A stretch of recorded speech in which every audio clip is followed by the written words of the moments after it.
Whoa, look what time it is. It's time to look at more players on our FPL watch list. In the Gameweek 3, players to watch. This is the series I suggest players to keep an eye out for. Get your magnifying glass out and check them out. No homo though. To see if there are any good geezers out there that you want to splash your cash on. Last week, I suggested best ever players, no waste men here, with the likes of Click scoring 9 points in the bag, James Rodriguez eating 12 points in the baggage, then Zaha being so dangerously deadly, he not only whapped in 15 points, but he secured David Moyes' daughter in his bag, so fair play to him, fair play. But jumping straight into the Gameweek 3 watch list with Leandro Trossard. This week he was Leandro Crossard, as he whipped in a very nice cross to get Mopai his second golazo of the game, making that 1 goal and 1 assist in the last 2 for Mr. Leandro. Also teasing the goal by smacking a long-range cannon foot strike against the post in his last game. But the reason he's slapped on our list of players to gaze at, to stare at forever, is because he's just quite a good player.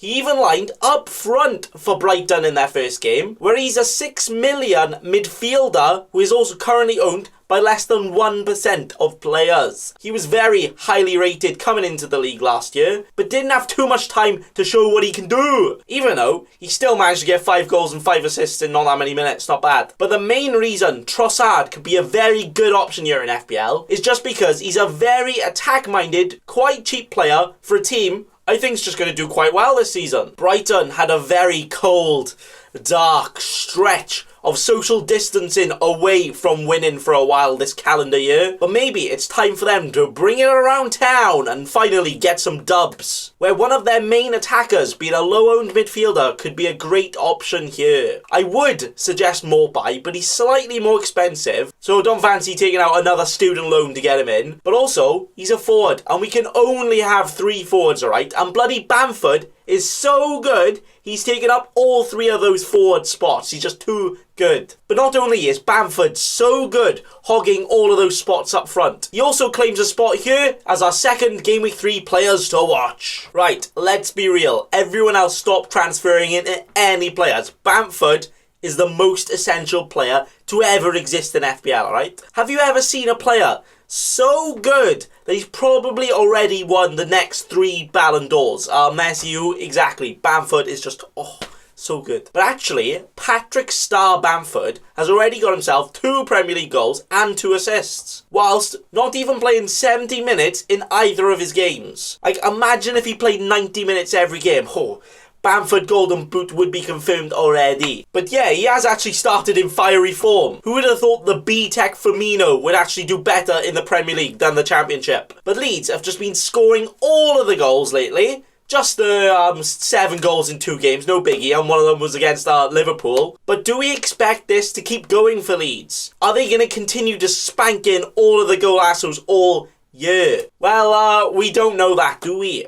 And if Bamford does continue to be their striker for the majority of that, even in bad games, could he be one of the best, cheapest forwards in the game? Wow, imagine saying that like a month ago, what? But his price has already gone up to 5.7 million already, with some very tough fixtures up next. So for me, he's an arm length away, no going within 2 meters of him for me, to see if Leeds can continue it. And then maybe, probably not, but maybe, then I'll consider Bamford.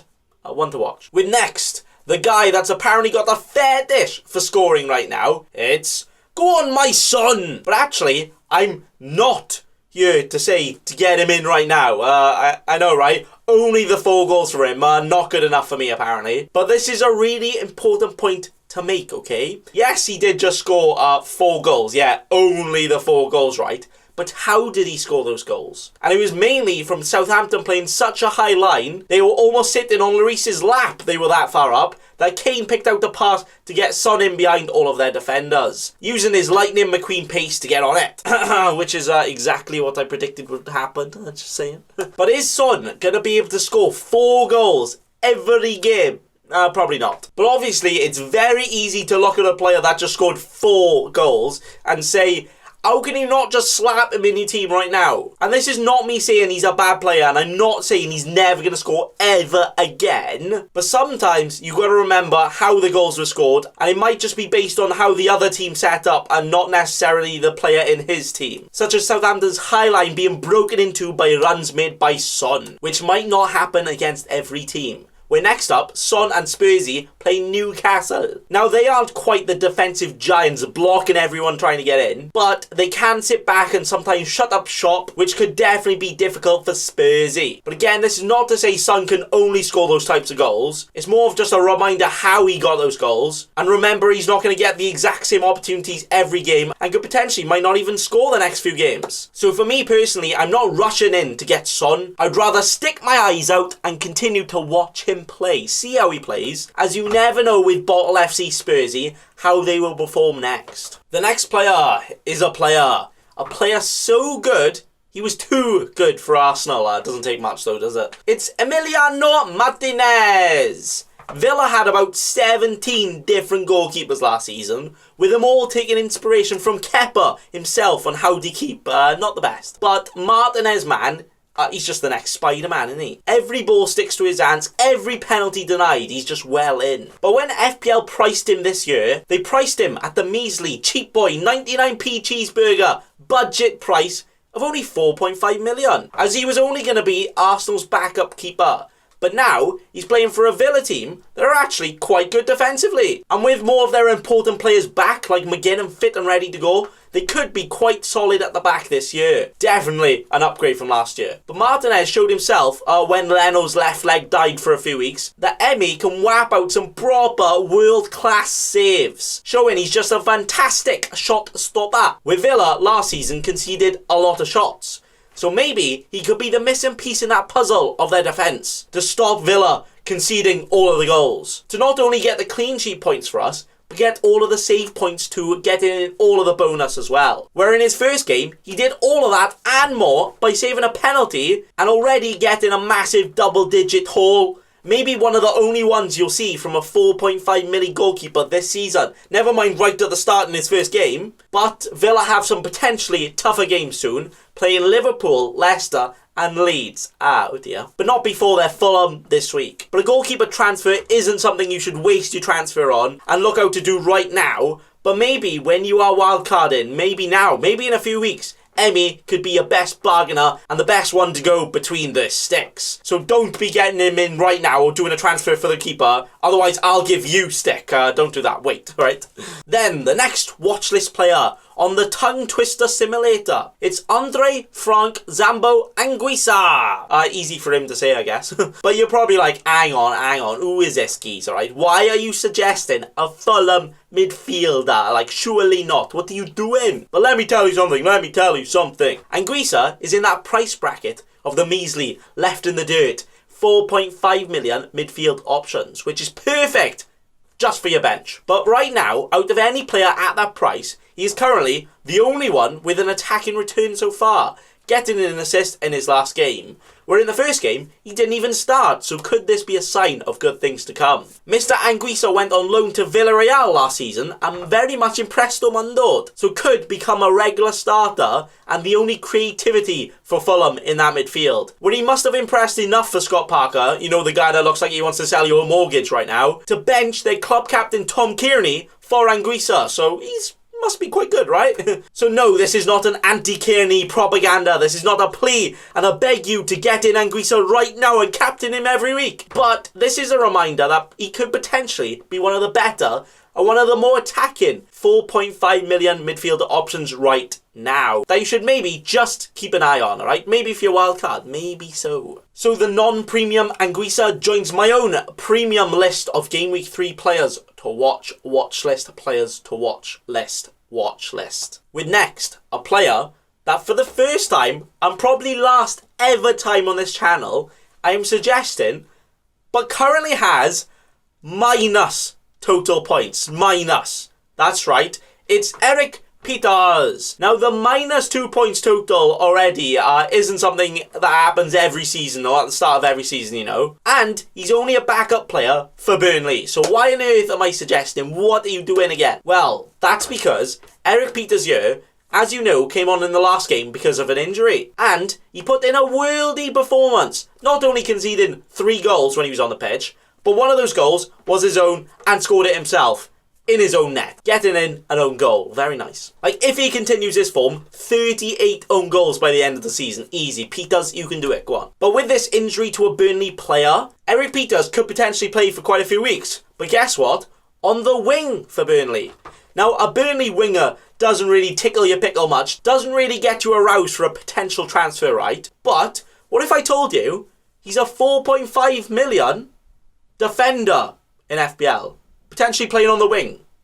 Oh, so not only gets more points for goals, not only could he be one of the most attacking cheap defenders as he's playing out the position, but he can also get the Burnley clean sheets. Where Burnley kind of also kept the second most clean sheets out of any team last season. So not bad, right? So if it was guaranteed that he would start for a good stretch of time, which right now isn't guaranteed, that's why we might need to watch out for him, because we're not sure how bad of the baddie booze it is for Mr. Brady. But if he is out for a while, Peters here could be one of the best defender options out of anyone. Peters better than Trent confirmed, I reckon. This sounds like an absolute bargain, an absolute nipple teaser. And if he continues to play, this could be a very, very, very sexy transfer to make. But also, still not quite guaranteed yet. So maybe just a watch and add to the watch list and plot on the watch list to watch on the list. Watch list. With our next player, not quite ending the watch list, but it's Andros Townsend. Now,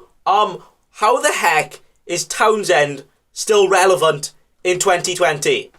What's going on? But in his first 2 games for Palace this season, he's got 1 goal and 1 assist, picking up 2 bonus points in both of his games. But more surprisingly, he's played 90 minutes in both games. And to be honest, he has put in some pretty damn good performances where he could have easily scored more goals with the chances he's had. Now, a player like him, though, is just interesting. Interesting to chinwag with and discuss in FPL. As you know, he's probably got the quality to keep doing it, as he has done it consistently and got in all of those goals for years in the Premier League. But he's at the ages where he might not play every game, especially with Palace now having options like Eze and Schlupp in similar positions where he could be rotated around. But if he continues his form, could he potentially be one of the best 6 million price midfielders? Cheaper than Zaha and less owned, but just a way into that Palace attack. I mean, you would rather go Zaha because he's guaranteed to play, unless the transfer window has something to say about that, but we don't know yet. But for 6 million, could be a pretty good option for the upcoming fixtures. With the next 2 aren't the easiest against Everton and Chelsea, but if he still performs, he could give us enough of a push, enough convincing that for the next few games following, which include Brighton, Fulham, Leeds, Burnley, Newcastle, West Brom, West Ham and more, he could potentially be a very good differential option. I personally wouldn't go for a player that might be this much of a risk and might not be guaranteed to play all of the time just because of minutes, just because of other options. And there are also, other good midfielders at his price that could probably do a better job and more guaranteed. But he's definitely one to keep an eye on for now, making him a player on the watchy list. With our final player on the watch list, is he gonna get a lot of points? We're not quite sure yet, but it's Grady Diangana. Now, if you want to know how good he is, just ask West Ham fans. There were almost riots, pitchforks flying around at the outrage that West Ham sold him, and for so cheap because they rated him